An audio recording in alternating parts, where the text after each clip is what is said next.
आप हमारी ऑडियंस को 3 ऐसी चीजें बताइए जो उनको अपनी इन्वेस्टमेंट जर्नी में या सेविंग जर्नी में नहीं करनी चाहिए, और 3 ऐसी चीजें जो उनको डेफिनेटली करनी चाहिए।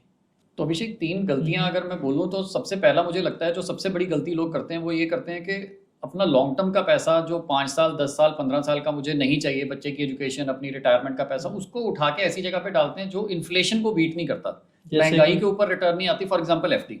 तो लोग सेफ्टी को ज्यादा चूज कर लेते हैं, लेकिन लॉन्ग टर्म में हमारे को रिटर्न इन्फ्लेशन को बीट करने वाली आनी चाहिए, मुझे लगता है। ठीक है। दूसरी चीज मुझे लगता है जो लोग करते हैं, अगेन हम लोग सेफ्टी को बहुत प्रायोरिटी देते हैं, लेकिन हम एफडीज लोगों को देखा है मैंने, वो बिल्डर्स के पास जाके एफडी करवा रहे हैं। 1% 2% एक्स्ट्रा के चक्कर में पर्ल ग्रुप में जाके एफडी करा दी, सहारा में एफडी करवा दी, जो लोगों के पैसे ही मर गए। तो मेरा प्रिंसिपल रिस्क पे चला गया, तो वो एक बहुत बड़ी गलती है। तीसरी गलती मुझे लगता है कि लोग करते हैं कि अपना इन्वेस्टमेंट स्टार्ट कर देते हैं, सपनों का महल बनाना शुरू कर देते हैं, लेकिन फाउंडेशन नहीं बनाते। तो फाउंडेशन अगर हम बोलें फाइनेंशियल प्लानिंग में होता है कि हमारे पास कुछ बेसिक इंश्योरेंसेज होनी चाहिए, हेल्थ इंश्योरेंस, टर्म प्लान, कि अगर मुझे कुछ हो जाए तो मेरी फैमिली सिक्योर्ड होनी चाहिए। क्योंकि सेविंग, अभी मैंने अगर 5,000 रुपए की एसआईपी की है, उसको 10 लाख रुपए बनने में बहुत साल लगने वाले हैं। बिल्कुल। तो उतनी देर तक मेरे को 10 लाख का एक हेल्थ कवर अगर मैं लेकर के चलूं तो बहुत सस्ते में एक आ जाएगा। तो हम फाउंडेशन बोलते हैं कि हेल्थ इंश्योरेंस, टर्म प्लान, और एक अपना 6 महीने का इमरजेंसी फंड क्रिएट करके रखो। इमरजेंसी फंड होता है कि कभी नौकरी चली जाए या मेडिकल इमरजेंसी आ जाए तो उस टाइम पे वो काम आता है। ठीक।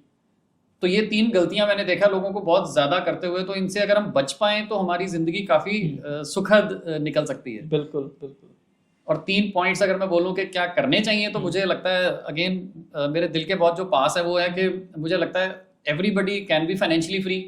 फाइनेंशियल फ्रीडम के लिए कोशिश जरूर करो, और जितना अर्ली एज में स्टार्ट कर सकते हो उतना अर्ली करो। जो लोग 22, 23, 24 साल के हैं सुन रहे हैं अभी, तो उनको इमीडिएटली स्टार्ट करना चाहिए अपना फाइनेंशियल फ्रीडम, या रिटायरमेंट बोल लो, उसके लिए अपना सेविंग करना स्टार्ट करना चाहिए। ठीक। दूसरी चीज, ये जो सेविंग होनी चाहिए अगेन इक्विटी में होनी चाहिए, इक्विटी म्यूचुअल फंड्स में होनी चाहिए। इक्विटी म्यूचुअल फंड्स में रिस्क थोड़ा इक्विटी डायरेक्टली शेयर मार्केट से कम होता है, ठीक है ना। ऑल्दो वो सेम जगह पे इन्वेस्ट कर रहे हैं, लेकिन स्टॉक्स में मुझे चूज करना है कौन से स्टॉक में खरीदना है। म्यूचुअल फंड में एक एक्सपर्ट आदमी चूज कर रहा है, तो रिस्क थोड़ा कम है। ठीक। और तीसरी चीज मैं कहूंगा कि एटलीस्ट अपनी इनकम का थंब रूल है, एग्जैक्टली कुछ नहीं है, 30% के आसपास जरूर सेव करो।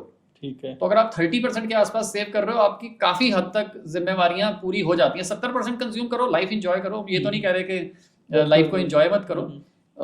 और इन्वेस्टमेंट्स के लिए मैं कहूंगा कि किसी एक्सपर्ट के थ्रू अगर कर सकते हो तो ज्यादा अच्छा है, क्योंकि गलतियां आपकी कम हो जाती हैं। वो एक्सपर्ट आपको गलतियों से बचा सकता है। जो एक मुझे लगता है कि मेरी जिंदगी में मैंने बहुत गलतियां की, मुझे गाइड करने वाले लोग नहीं मिले, तो यही हम इसलिए करने की कोशिश कर रहे हैं। तो अगर आपकी ऑडियंस में लोग किसी एक्सपर्ट के पास जा सकते हैं तो इट इज इवन बेटर।